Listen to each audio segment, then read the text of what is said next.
All right, welcome to another episode of Connect and Politics. We're here with a special guest. Please introduce yourself by telling us your name, where you're currently located, and your favorite snack. So I'm Jenna Crable and I'm in Washington, D.C.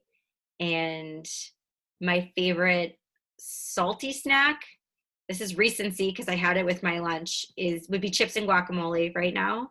And my favorite sweet snack, especially for stress eating, is Fisher's caramel popcorn. I love that stuff. Nice. And the chips and guac, are these homemade chips or are you getting the chips? So the chips came from my neighbor texting me that she got a Whole Foods delivery window. So it was like whatever blue corn chips she could throw in there. And then the guac, my husband made the guac, Nice, nice. but I like the Whole Uh, Foods version better. oh wow. He put too much Okay. chili powder in it this time, but I love the avocado and the salt. Okay. That's good. All right. What's your fondest memory from childhood? Oh God. The first memories that come up are never like the fond ones. They're always like super bizarre memories. Like it's always like something obscure. Um, see, uh, I would say one, it's not a clear memory. It's more of like kind of like a feeling, like like the memory of the feeling. So when I was younger, I think we must have been about 7 or so when we moved from a farm in Carroll County to the suburbs in Baltimore County. And so it's not a clear memory of one thing, but it's uh, the feeling of being able to kind of roam free. And I think especially especially right now while I'm mostly confined to the house, and watching my kids be confined to a small space, just that ability to be outside and wander and explore. And I remember when we moved to the suburbs and I couldn't, wander around in the woods or like touch a horse, or we had dirt bikes when I was younger. And all of that was gone. I remember feeling like physically ill from that loss of um, like space and freedom. And I'm sure, again, like my guacamole, that's a little bit of recency in terms of feeling more confined right now. Yeah. Cool. How do you think your childhood helped groom you into the person you are Before the therapy or after the therapy? today? Both. Which Let's do pre honest and post. answer? Let's do pre and post. Let's do pre and post.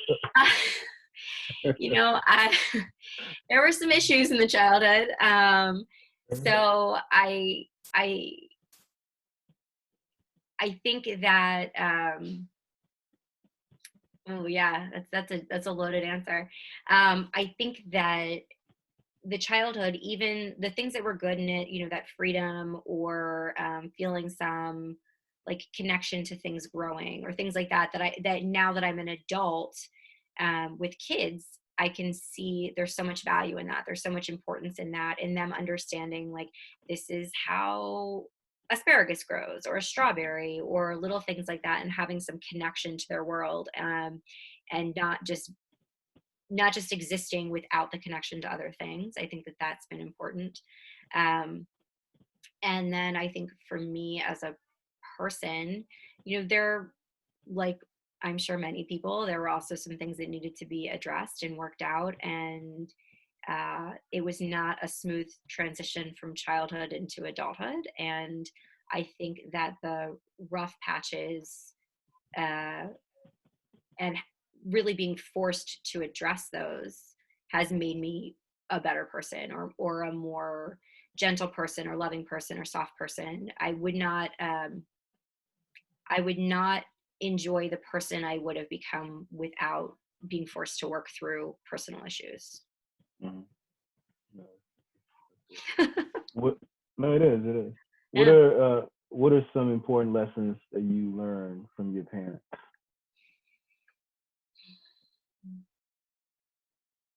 I would say there are two things that end up being such assets in my parents that they end up also being their defects, if that makes sense. Hmm. Um, like with my dad is so stubborn, and to the point of being unwilling to just even I can't do arguments with my dad. I just can't. I just get so frustrated. I start swearing at him. My husband leaves the room. But that the flip side of that stubbornness has also been almost a pig-headed loyalty, if that makes sense. And I've watched, um, again, becoming an adult, I watched my parents go really, really get slammed in the financial crisis in 2008.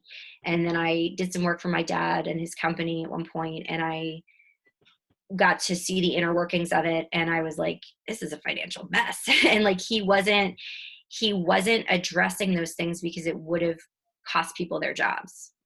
And those things make me crazy, but there's something really to be admired in that loyalty and being willing to put the value of a human relationship over something, even like a profit. So I think Yeah. that that's one thing for my dad. I also learned to grow a lot. My dad was a farmer at one point. And so, when we don't argue, we have conversations about, you know, clipping salad greens and ramps, and all of the value of growing things came from my dad. And then my mom is generous to a fault. Like she'll do things where I'm like, what are you doing? Like, stop. But she's just generous to a fault. And I see more now. Um, she also came from a not great upbringing, and how much joy she wanted our childhood to contain, or the creativity. Like, I don't have that in me. Like, I'm not crafty. Like, I can't. Um, and so, again, the first few weeks of this, where it was like, what are we going to do? Like, I'd like think back of like my mom's random craft projects, or like what would my mom, like the random cookie project she was doing, or, like we did shrinky dinks. I don't know if you remember those. You like paint plastic. It's got to be so bad for you because you're like melting plastic in the oven. There's all these fumes, but like I remember loving it, and I hadn't done it. I hadn't thought about it, and I bought so many shrinky dinks on Amazon. Like, um, but my mom really is. She's kind of like a collector of people. She's like a collector of lost people. Like our Thanksgiving holidays, somebody would come and they're like, how are these people related to your family? I'm like, that's my god sister. And they're like, that's not a real thing. I'm like, in my family, it's a real thing. They're like, who's that person? I'm like, that's my aunt, but she's actually not my aunt. She's actually my mom's ex-husband's sister, but we're all still family because so, I think that's also something I learned from my mom is um, valuing people, and also seeing when someone uh, needs a little bit more. You know what I mean? Like, Yeah. and feed them. When in doubt, just feed them. Always give them food. So those are things Uh, from my mom. so since you brought that up, are you a big cook? I Yes, although I'm starting to hate it a little bit right now. Like, I'm and like I can see in my face, I'm like, and this is where I'm putting the pasta over here, and the cheese section is here, the bacon is here, the rest of the COVID-19 pounds I'm gaining are in the lower section. um yeah, I do enjoy cooking. I also think that there's love and generosity in making something for someone. Yeah. So yeah. Yeah. And I'm doing a lot of stress baking, a lot Nice. of stress baking Uh, what's your favorite thing to bake? right now. Yeah. Pretty much anything with yeast, because we accidentally bought a block of fresh yeast, and I've never used fresh yeast, and then I discovered you have to use it really fast. So I was like, I'm forced to bake. We cannot waste anything right now. We might never get it again. So I've been on a bread kick. I was making rolls, and I think the big hit with the kids was monkey bread. Do you know monkey bread with like the caramel Yeah. sauce, or you pull it? Yeah. That was a big hit.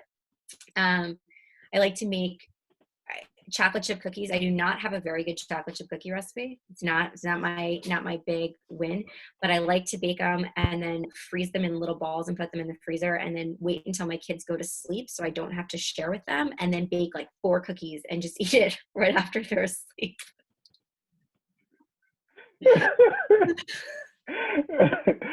Oh wow, that's a good I mean, you know one. what I'm talking about. Like sometimes you're like, I don't want to share. I'm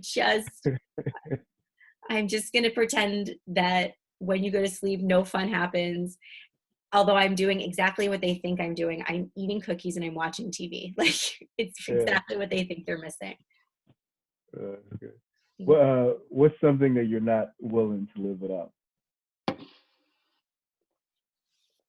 Right now, God, I feel it's, I mean, it sounds so trivial. Right now, it's like the internet because it's my only way of connecting with other people. Hmm. Um, and I'm very, I'm a person who needs to recharge through other human beings and through human relationships. And so before, it's like a thing I couldn't live without would be like a coffee date with one of my friends. And right now it feels like uh, the thing I can't live without is some ability to connect with someone um, outside of my family. Because I think it also, without that, it takes a toll on my relationship. I never wanted my primary relationship to be everything. Like, I'm not a person who wants my husband to be like my only and my best friend. So, without being able to kind of pull from other friendships, it takes a toll on me. So, Yeah. other people, No, that's actually it actually ties into the next question, which is what are your favorite things to do for self care? right now, hide from my family. Just they're like, "Where are you?" And I'm like, "I have diarrhea. That's definitely what's happening. Leave me alone." Um, Oh man. no, uh, no. that's a classic. That's a good one. I mean, right now it's changed. I think, for me, self care is, uh, it's not going to a spa or something like that. It's making sure that I'm kind of keeping myself in check mentally. I'm struggling with that. It's like all of some of the self-care things. Like, I think that there's value in therapy. I haven't seen my therapist in months. I've been slammed. Like, I do find, for me, an act of self-care is always like sitting with other people. um, and there's a value in my friends knowing what's going on with me, but I think one thing that's incredibly important to maintaining my own stability and my own center is making sure that I'm not totally invested in myself and only living in a sense of self. And so part of my like self-care is to make sure that that I know what's going on with other people, that I have other people on my mind, that if someone else is struggling, that I can like even check on them. So it's just, I think that's part of it. Like I said about uh, my relationship with my husband, is part of my self-care is making sure that no one person has basically become the god in my relationship, or all or anything. Um, right now I've had to limit my media consumption because it just ratchets my anxiety up too much. And the amount of media that I could consume prior to everything shutting down versus when I have to take care of tiny humans is really different. Um, so I would say that I can't watch anything. I can't watch scary movies. That's part of my self care. Like, not making my situation worse is kind of a thing. Um, being outside, getting outside. If I don't go outside every day, I'm super bitchy. And with this cold and rain, it's been tough. Um, that's kind of it. I get to do yoga once a week and I love it, but I'm not like a yoga person. Like, that's not my I would not call myself a yogi. Uh, I'm a lazy yoga person. Um, but I would say that's kind of it. for me right Okay. now. I wish I had like Uh, a great self-care answer, but it's like just I don't. yeah. And some days I feel like I'm hanging on, like all of us are right now. So is there a difference in your, say, your self-care routine now as opposed to when things are normal? In the before time. Yeah. Yeah, Before COVID. I know Speak truth. my kids keep saying, "When this ends," and then they ask what they're gonna say, and I'm like, "Oh God." I'm like, "Yes, in 2 years." Um, so yeah, I mean, I would say the difference between then and now is like in the before time, I really could get that face-to-face connection and know what's going on. And I think now it's a lot, everything is much more inward. Like we're not just hiding in our houses, we're kind of hiding in our family units and hiding in ourselves. And I think that it's mixed because after being on a screen for school stuff and work, I don't necessarily want to get back on a screen to talk to a friend. And, it is just uh, my husband, my family all together. So I think that even the idea of self-care right now, it's like if I do nothing in a week, I still carve out the time for yoga because I just need a time to close the door. And even if it's focusing on my breathing or focusing on something, to just give myself an hour and a half of space in the week. um, but I think kind of an element of self-care right now, like I said, limiting media, trying to limit my anxiety, is more at the forefront than it normally is. Because I feel like if I go down spinning really hard in my own anxiety, I'm gonna get well. I'll cry a lot. But the other is I get really angry, and that's a really shitty place to parent from. And like I have not been super zen parent through all of this or super zen person. I cried whole first week. I basically cried, and then I was okay for a few weeks, and then I had another bad week where I was super snappy with my kids. And like, so I think just trying to be gentle on myself is like the biggest act of self-care that I can do, and that it's not going to be perfect. And don't look at other people's social media and think that that's real life. And just yeah, I mean, that's the other thing. Don't compare. I heard years ago, don't compare your insides to someone else's outsides. And like social media has just made that so much worse. Like I said to my husband, I was like, well, we're behind, blah blah. He's like, behind who? Like he's like you're doing the Trump people are saying. And I'm like, oh shit, like I can't, like who are these people? What are they saying? Like, and I'm part of like parent groups, mommy groups, and I have to be like, I can't. So Good. sorry, it's a long Well, answer. Hopefully you no, edit no, no, these things. no, no, no. There's no editing. There's no editing. It was good. I Oh mean, that's God, okay. that was good. What would you say? What motivates or excites you? And not now, but when things are normal, or even now. I mean, it could be certain things that motivate or excite I mean, right now I feel like right now is just survival and the motivation to get through this time. It's not really motivation. I mean, it's like anything hard when someone says like, I don't know how you do it. And it's like, what's the other choice? You know what I mean? Like if we're not getting through, like there's nothing else to do right now. We're going to get through this because we have to get through it. It's like when I'm like, it's like, I'm over this. It's like, so what? So what? Like there's you. no, so I feel like right now my motivation is just, it's kind of like do no harm. It's like if I can get through this time without permanently scarring my children or minimizing the psychic damage that this time is going to do to them, because it's going to leave an impact. I I would like to be able to see my parents and hug my parents, and we've gone from a way of raising our family and of being like loving and open and generous and talking to people at the park or hugging your friends, to where any close human interaction is risky and any touch is dangerous. And so there's no way we're going to get through this without some level of there's going to be a lasting impact from this. And um, so right now, I think what's motivating me is to just try to minimize that potential pain for all of us.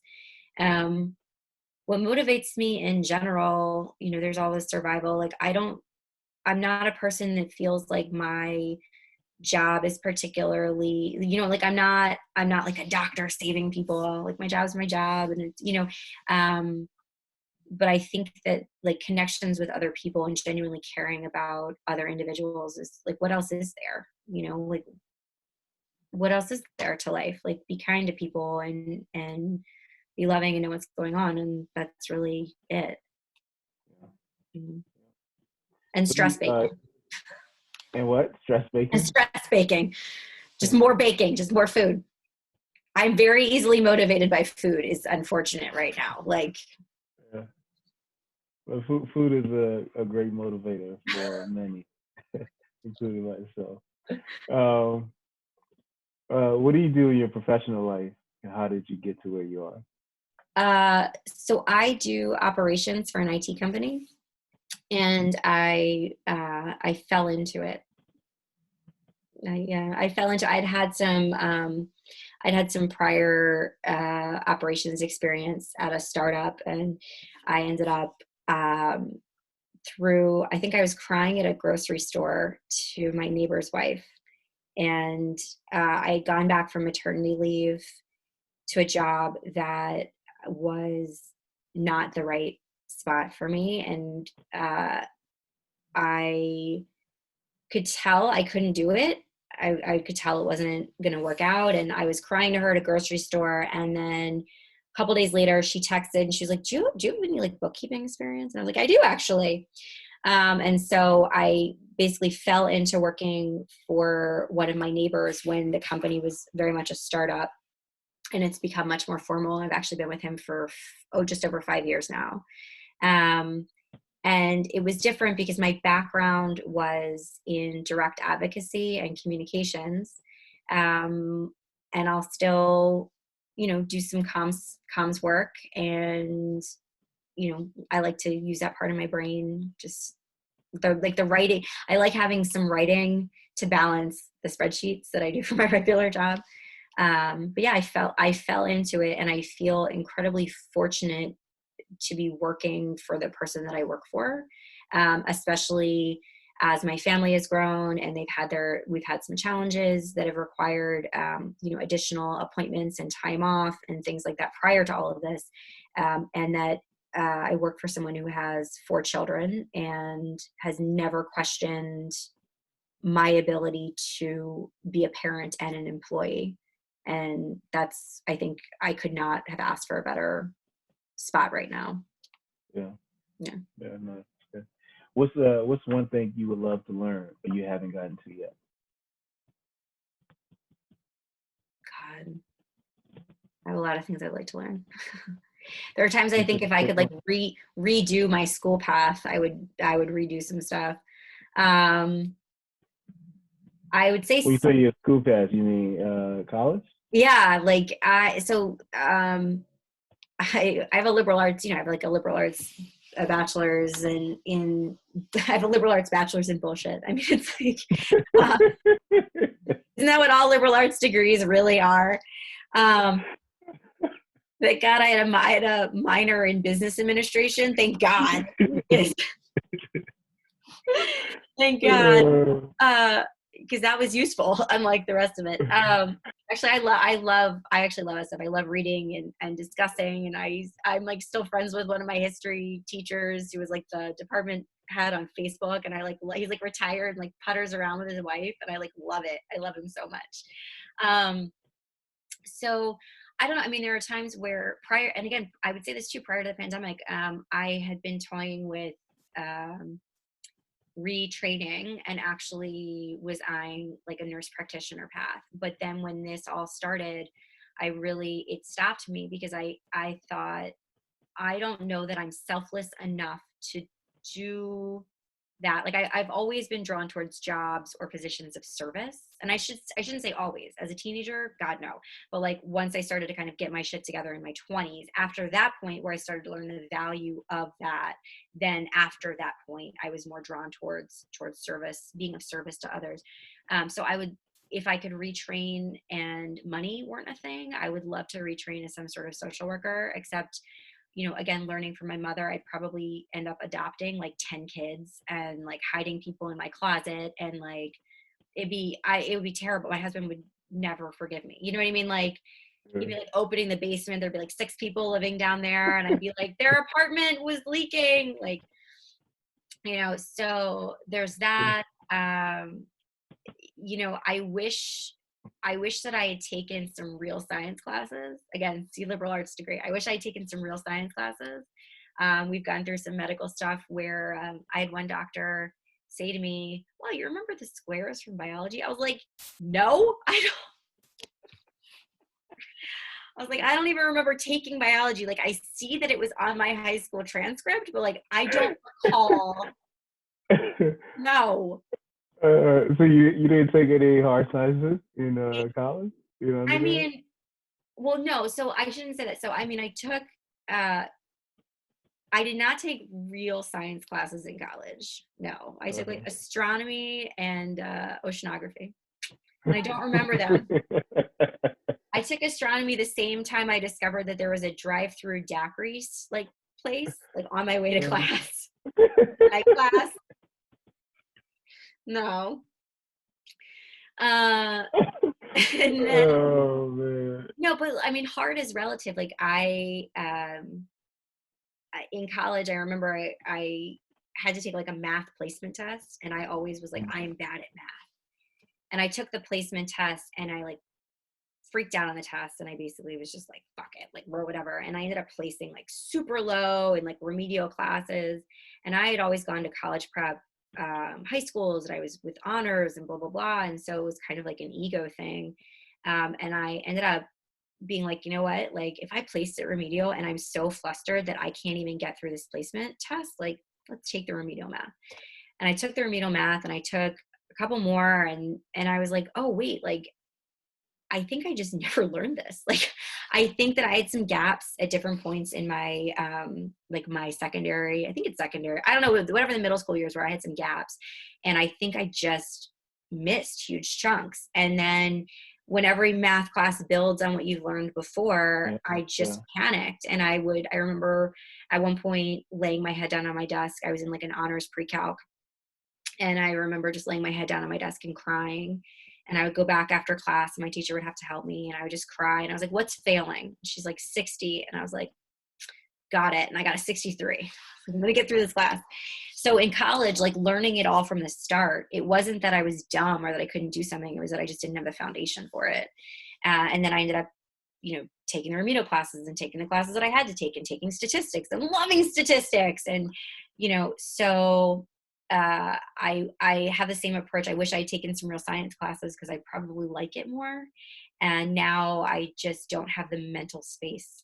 There's, I, you know, so yeah, I don't know. Or I wish my Spanish were better. I speak Spanglish. Um, my written Spanish is really bad, and I wish that that were better. I wish I paid more attention in French. I took 9 years of French, and I cannot speak French at all. Like none, none. Wow. Yeah, it's really bad. So I wish I had done that. I wish I hadn't quit piano. I quit piano when I was 12, and I wish I hadn't quit. So There's you just went through a wish list of wishes, I and know, so you still have a lot of time to rewrite those courses. I know. And we have a piano in the basement. It's like, I literally, and like, I don't even have to leave the house. It's right there. Like, Yeah. anyway, we'll see. Yeah. Um, have you learned any? Have you learned anything in the last 12 months that changed your perspective on a subject, product, or an idea? You say that, and I'm literally like counting 12 months. Or, I mean, let's say the idea is really the last recently, but recently being the last year. Um, yeah, I mean, I'm gonna have to answer this in two parts because there has been a lot that's happened within our family in the last like year and a half. But for the privacy of one of my children, I actually don't want to discuss that. Um, and uh, I would say, yeah, I mean, I've learned a ton of actual things. Like I've kind of had to get smart on a lot of medical stuff without that background. Um, and I think that I've always, like I said, I have the liberal arts degree in bullshit. And so I think that going through that experience, I've learned how to pick up, I've learned how to understand just enough to get by, where I've had other doctors be like, oh, like what healthcare profession are you in? And I'm like, oh no, I just read all the summaries on PubMed. Like, you know, I stop at the summaries. Yeah. You know, and I think, you know,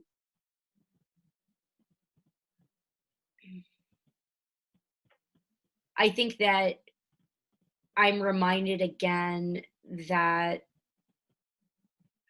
as again, it's a little tougher for me to say this without kind of Yeah. getting to No, that. that's fine. Let's move on. Yeah, so I mean, I'm like, I have lots of great lessons to say about how challenges in Yeah. your own life will make you question, you know, but I just that's a little more on privacy. Yeah.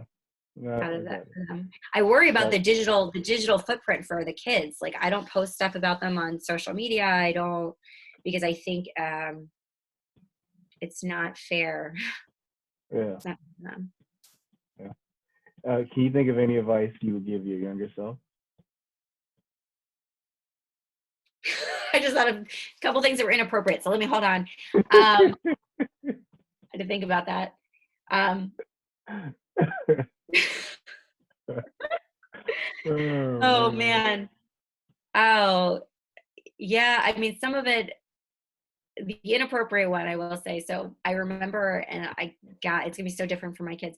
I remember my mom told me I was a pretty wild teenager, and she just said, she gave me a lot of advice that was like totally inappropriate, but so spot on, like so spot. Like I'll give you an example of that if you want it, but like she's really funny. She's very funny. Um, so one thing she's like, you're gonna do a lot of stupid shit. Just don't take naked pictures. Just don't let anyone take naked pictures of you. I was like, okay, like if that's the bar.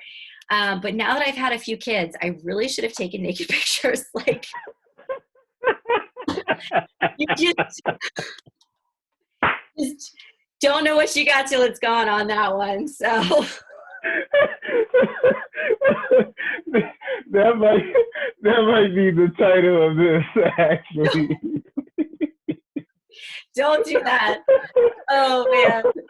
That is classic. Yeah, that's a good one. That's Just be like, hilarious. and like don't share them with anybody, but just like one day you're gonna be like, I swear that part of my body used to be here. Yeah. Now it's Yeah. uh so no, and I would say like just it's like anything else. Like I don't look back on my younger self with as much regret as I probably could. And again, I think that has to do with um, getting a lot of good therapy and also having the outcomes. You know that my life is pretty good right now. You know what I mean? Like I'm in a loving relationship. I'm pretty happy. Like, and I think that there were a lot of things that happened that were pretty traumatic, and a lot of things that I did that were also pretty traumatic, you know, for me and for other people. Um, and I spent years looking back with regret, and I don't anymore because it's like all of those things were necessary to become the person that I am and to have the perspective that I have and all of those things. So it's like so trivial, but it's like just keep going. And like I think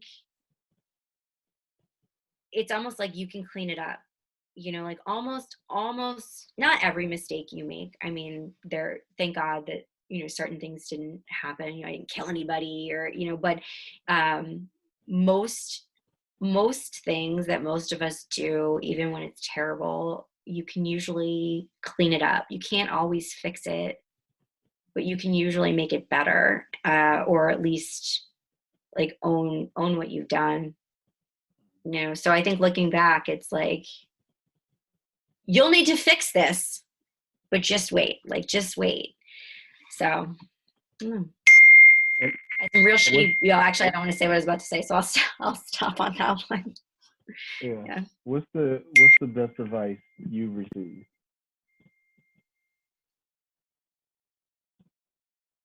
In my life, Yep. um,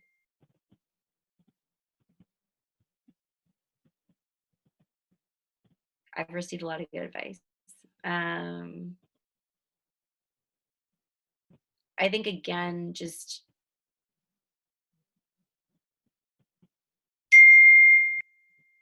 I was texting with a friend. She's texting me back. Sorry for all the binging. I texted her at lunch. Was like, "How are you?" And now I'm getting like 8,000 Yeah. chains. I would say it's twofold. Like, to just, I think the one of the best things is just stay out of self. Just stay out of self. Just stay out of your own head. Just stay out of existing as self, and to remember that I I can't control everything.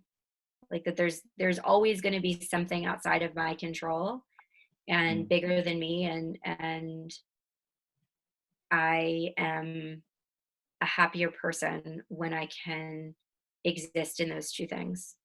Staying out of self and remembering that I can't.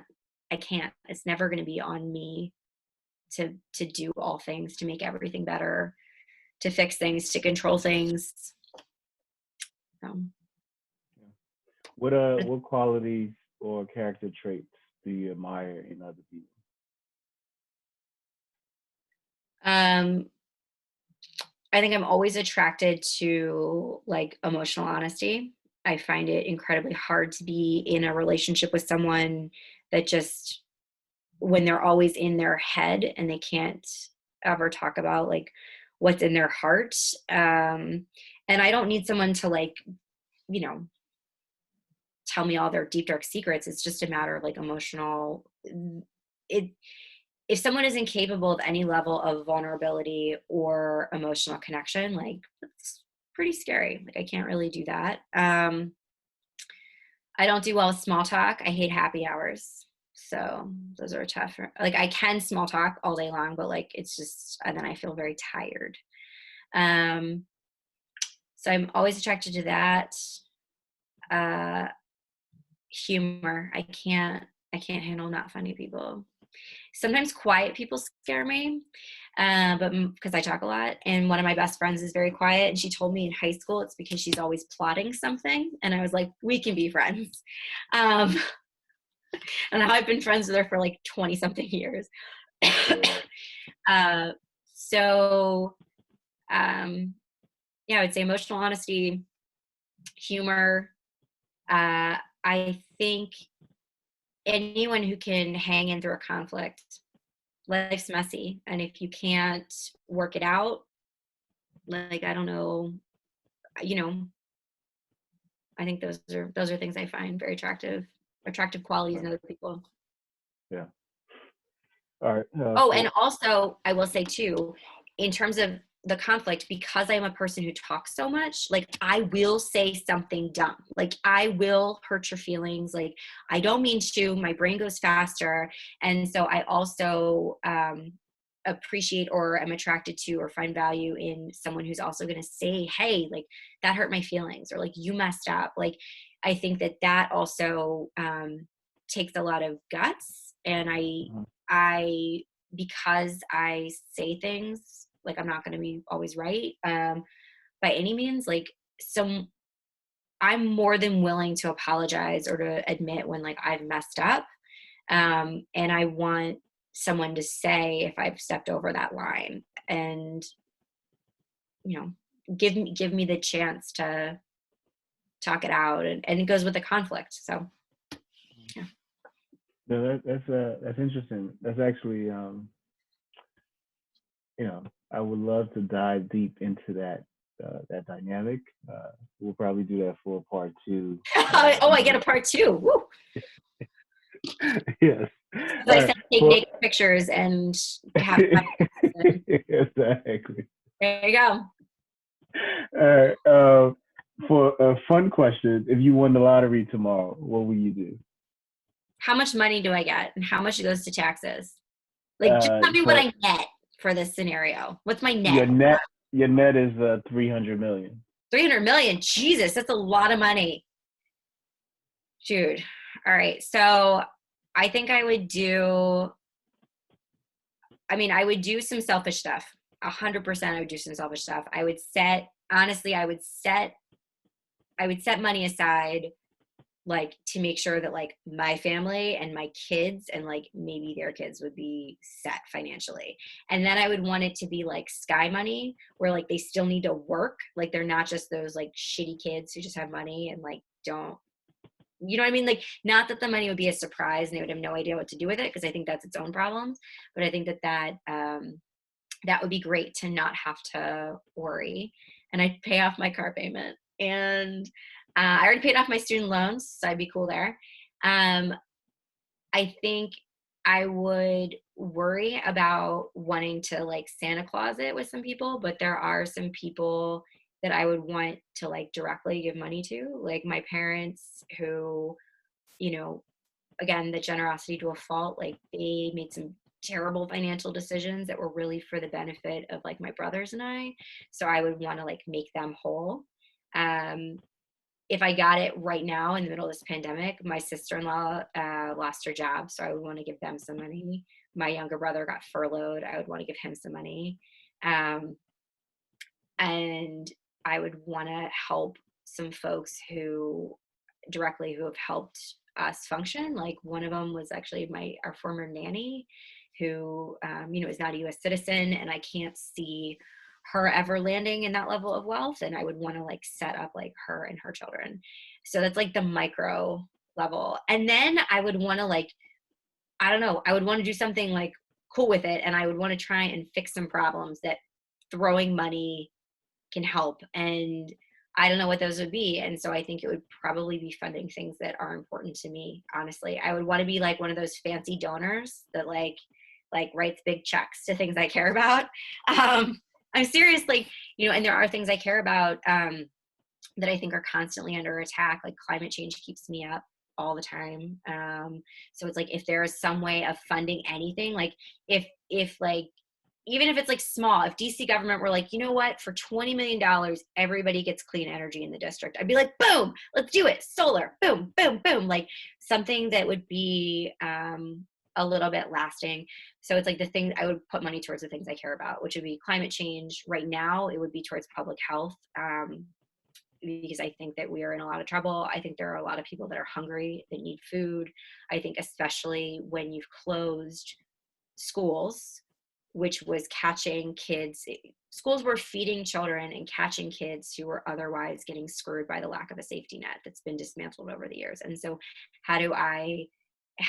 if I got money that could help fix some of those things, like that's probably where I would do it. I think that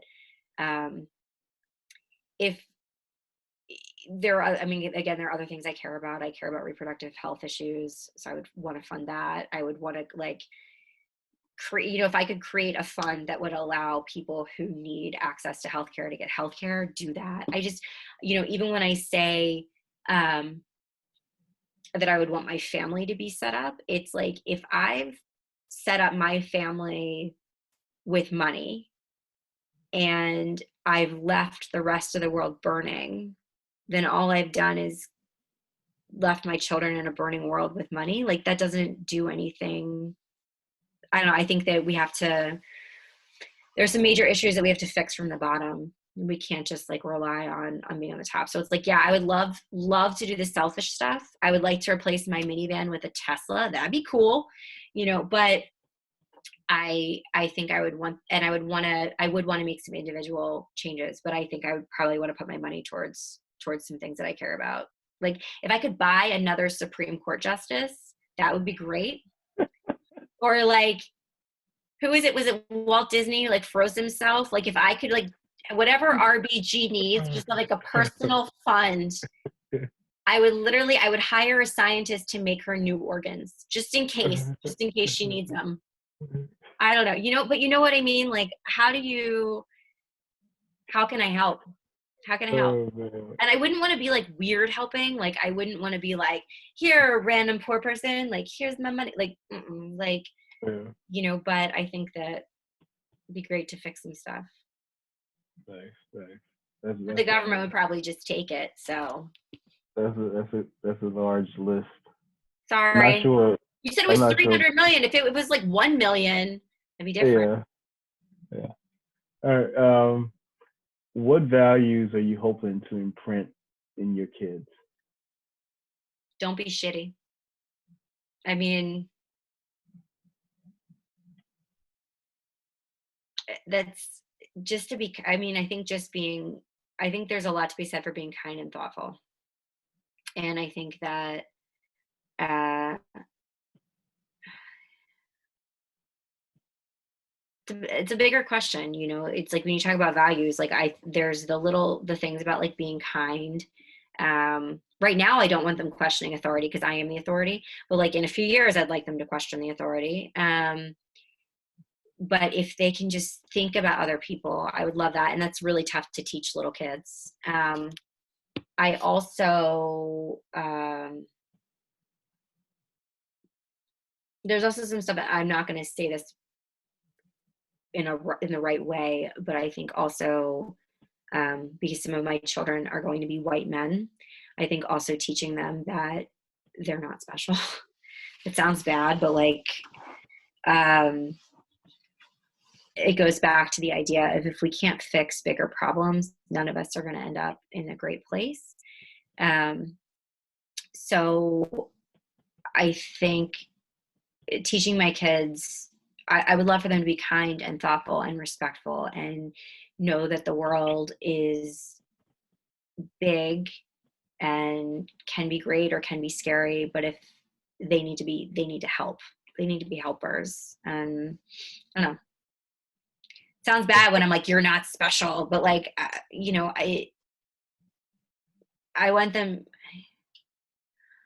if they're going to be special, I want them to be special for who they are as people and not rely on the privilege of being a white man. And I think that it's a really, I don't know, there's a lot, that's a whole different road because I think that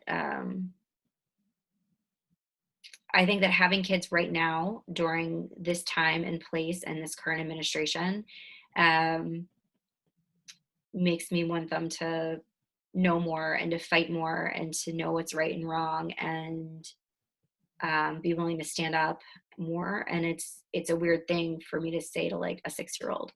And I've had to learn as a parent that I can't teach them those things now. I can't teach them all those things all at once. And sometimes I'll say something and I realize I've gone too far. Like when they were during the whole, remember when immigrant children were being detained when they were taking kids away from their families. And one of my kids heard me talking about it and about going to a protest. And he asked why. And I said, well, the government's taking kids away from their families. And he just started crying. And he said, are they coming to take me? And I was like, no, they're not coming to take you. But then we start getting into, you know, immigration and how I was like, you can't call people illegal and da, da, da, da. And I'm like, he's 6. Like, let's chunk it down. So I think for right now, it's just a matter of like, just be thoughtful, just be kind, know that you're one among many. Nice. Sorry, Well, fine. I spent No. I spent a lot of time thinking of how I'm going to ruin my kids. So, and I think for me, understanding that no matter what I think I'm going to do that's going to traumatize them, it's always going to be something else that they're going to hold against me. Yeah. Think about your parents. Do the best you can. Yeah. For our final question, how do you define success? In what? Life. I don't know. I think you get to the end of it and you haven't left a path of destruction, I suppose. Like I think at the end, I would define success by it's not even a lasting, I don't need a legacy. You know what I mean? Like I don't even need like a bench. Like I don't need a fund or a bench unless I win the lottery. I want lots of benches. Um, you know, but Those are the statues that you want left I behind want if like you a win the little, lottery. my statue would just have like very frizzy hair and like no makeup and they'd be like, Uh, no, I mean, I think I, um, no, I think it's like the thing I would want is it's not even to like, it's tough. It's like I think success, I don't even want to say that it's raising good kids because I think that there's a lot that is going to have nothing to do with me of how my children turn out. When I was not being a very good person, that was not my parents' fault. That's, you know, I think that that's too much responsibility, too much fault placed there. Um, so I think it would just be like, you know, success would be like when I die, people are like, oh, that's sad. You know, like there are some people like I'm generally not a hateful person. And especially with the news right now, there are some people where I would not, I'm like flat out wishing death on certain people. And like, I have never been that person. Like now I'm that person. And I don't want to, uh, I don't want to be that person that someone is like, oh, they're dead. Like fucking good riddance, you know, like I think like that would be a good measure of success. Like I, that's a great. That's actually, I've never heard that or thought about it, but I think that's a great perspective. I mean, Uh, how do you define success? Like I don't really feel like I don't feel like success. Uh,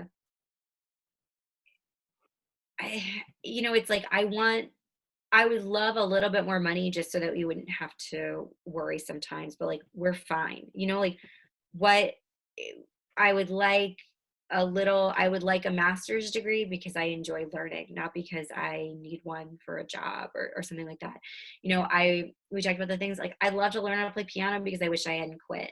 But I don't need any of those things to be successful. I think uh you know, it's like I'd like to live a life that I look back on and I'm like, okay, that was fine. That was cool. And I'd like when I die for my children and the people who are closest to me to be able to say that they knew who I was as a person and that they felt loved and respected by me. I think that that would be a good measure of success. Um, I would I would feel like something had gone really wrong if I died and they either said good riddance, that'd be real bad, or if they were like, oh well, that's a shame. Like I wouldn't want to leave like holes in the relationship or in the understanding. I don't know. I think that's kind of about it. Right now, I feel like it's just getting through a day without totally losing my shit. But there you yeah, I go. mean, that's good. Well, we connected, we politic, and we will definitely do this again Oh in the my near god. future. We'll do a part two to I gotta. unpack some of these things. I'm reserving the right to veto the title if it has anything to do with. the the naked pictures. That's there. My mother, my poor mother. So when I was younger, so speaking of interviews, so I have this knack of somehow